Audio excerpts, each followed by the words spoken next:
Hey guys, how you doing? Team Tactics here. I've got a nice cool little video today. It's a bit out of the ordinary for my video types, but it is about the top 15 vegetables or food crop items that anyone should grow for a survival situation or a SHTF situation or any type of emergency situation where the access to supermarkets would be down or there's no food that you can buy anywhere else. You need to rely on yourself. You need to be able to self-rely and have a garden, not only to eat healthier and stop eating less processed foods, but also in the event of emergencies when you can't get the foods you normally have.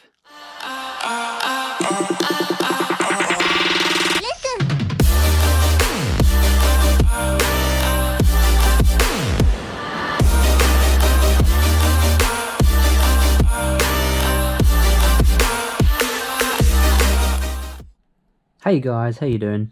So, getting straight into it, let's talk about gardening. It's a bit of a different video, like I said before.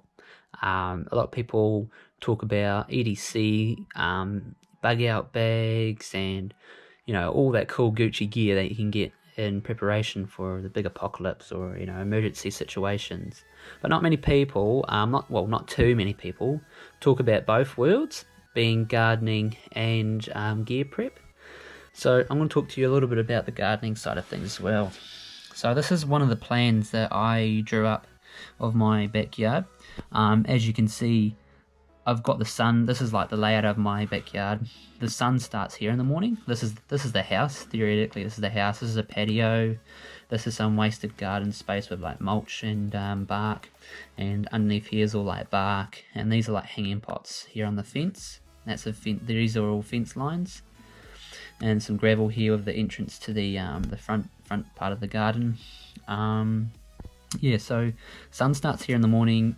This is really important to know where the sun is, because depending on what things you plant, they might need more sun than your other plants. So for example, like your leafy greens will need a lot of sun because their leaves are nice and big, and that's what they require, compared to things like broccoli and kale and spinach that are quite happy to have a bit of sun during the day but chill out for the most of the day in like kind of cool climates. The sun starts here, it goes through this part of the property, lights this area up. So that's about 2 to 3 hours in the morning, whatever.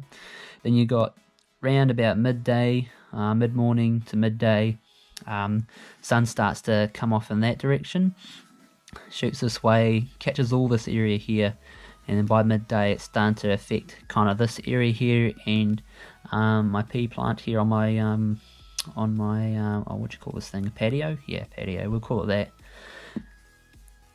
All the sun starts, and then by the end of the day, in the afternoon, evening, the sun ends up over here, and then eventually over here where it sets, and that all still covers this area here. This area gets cut off during the afternoon, and definitely this by midday. But this area here is about 5 to 8 hours, and I've labelled them as zones. So I've got zone 4 is about 5 to 8 hours, zone 3 is about 3 to 4 hours, zone 1 is 2 to 3, and I don't know where zone 2 went. I think that one just went out the window. So you got to figure out where the sun's coming. Really important for where your crops are growing. Now, the top 15 crops that I have and are going to have are just up here. Now these ones I've picked because of their, not only just because of their resilience to the cold weather and stuff, but also their nutritional value and importance as well. So getting straight into it, I don't want to make this video super long. Potatoes are very high in your carbohydrates, and they taste really good when you either use mashed potatoes or you cook them up in the oven. They're generally really good filling foods. There's heaps of good things about potatoes. Easy to grow. One potato can grow up to about 10, so the yield is really good. Then you got lettuces. Have that with salads. Leafy greens, about 90 to 99% water, or whatever the ridiculous stat is on that. Really nice tasting. They require a bit of sun, but they're quite easy to grow, and they grow without too much care. Next one is beans. Beans are super important. Beans are very high in protein, and they're just lot of minerals, a lot of vitamins that your body needs, and you can have them. You can dehydrate them and dry them, and have them dry. Put them in your meals and stuff like that, and do it that way, or you can eat them fresh. It's completely up to you. And the next one we got here is garlic. So obviously garlic you put in a bit of sandy soil. I just put that there because garlic's one of the few plants that I planted last month, that I needed to go out and buy some river sand or some macro molecule dirt, just to open up the pores, make them bigger, and make it easier draining, because these can get moldy pretty easily. Next one is onions. So you can get onions or green onions. It's really up to you. Green onions you can use. You can cut them like chives. Cut the green parts of them, and add that to recipes and all. And onions obviously got antibacterial properties, as well as garlic. They're both antibacterial properties. They have, lowering your blood pressure. They help balance out your blood glucose level, and they're just really, really good for your body and for your immune system as well. Now radishes as well are really nice. They're kind of like a filler, I guess. They're nice and crunchy in texture when you bite into them. You get different flavors. Some are a bit more spicier than others, but other than that, they're a root. So you grow them. They grow pretty quickly, actually, surprisingly quick. And they're just really good to add to salads. Chop them up, and they can take a beating and don't take too much to grow. Now next part here is we have got peas. Peas aren't really much of a survival crop. They're more of just a taste thing. Like, they're amazing. You can eat them raw, obviously. You can cook them up. You can freeze them. You can, dehydrate them and use them to plant more. They're just tasty. Really tasty to have. The next one is carrots. So I'm growing carrots at the moment. A lot of my plants that I'm growing at the moment, I only just planted them the other day. So just been able to get round to it. But carrots are really good, nutritious. It has a lot of different vitamins. They have high levels of carotene, which is good for your skin and nails and all that good growth. Next part is, next vegetable I should say, is squash or zucchini or courgette. They're kind of under that same family tree of cucumbers kind of looking things. These are really good. They've got a high water content as well as high nutrients value. They're really good to chop up and put them in stir fryers. I honestly love having zucchini in stir fryers. Just chop them up, dice them, put them in. Oh, so good. They're really good, really easy to grow, really fast growing vegetable as well. And you can grow them into like vines. So you get ones that go up vines and make a trellis or whatever, and grow them up the fence. Next one is berries.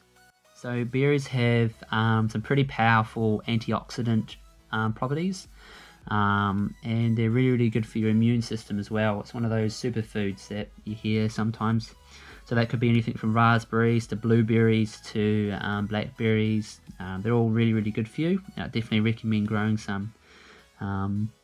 Next one we got is beetroot. Beetroot's another a root vegetable. So I guess you can kind of, similar to radish, it grows a kind of reddish kind of root, but instead of it, you cook it up and it just tastes amazing. It's really good. You can grate it, put it in salads, with some of these plants you can actually eat the leaves and the root as well, which is pretty good, but you just have to double check on the internet or in a book or whatever. Next one is broccoli. Now, fun thing about broccoli is it has a super high level of vitamin C, higher vitamin C content than oranges and lemons, funnily enough. And they're really easy to grow. They are prone to some pests, but honestly, it's not like it's worth dealing with the pests to get what you get with broccoli. It's just amazing food. It grows fairly easy. It grows in like colder climates, and so it doesn't require too much sunlight. Obviously, some sunlight. But it's one of those really cool vegetables that can harden out. And same with like kale and spinach. Those guys are both like winter style veggies. They like the sun, of course, but can't have too much sun. They don't like it. They'll be unhappy. Or they're just kale's super high in proteins, and so is spinach. That's why you put them in like smoothies and add them to salads and stir fries. They're really, really healthy, super healthy. High water content as well, lots of dietary fiber, good for your gastrointestinal system, and just a really, in general, good kind of food to grow, really easy to grow kind of thing, you know. Now the next part is herbs. Now herbs are kind of like that flavoring that you add to your foods.